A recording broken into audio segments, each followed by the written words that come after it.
ஒன்னா இங்க கலந்துக்கிறோம். நீங்க யாரும் வரவும் மாட்டாங்க. எப்ப பார்த்தாலும் சட்டையை போட்டுட்டு இருந்தா என்ன செய்யுது?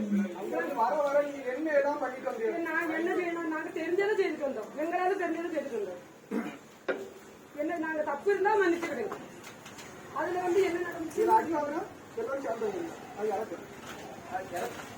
அப்படி சொன்னா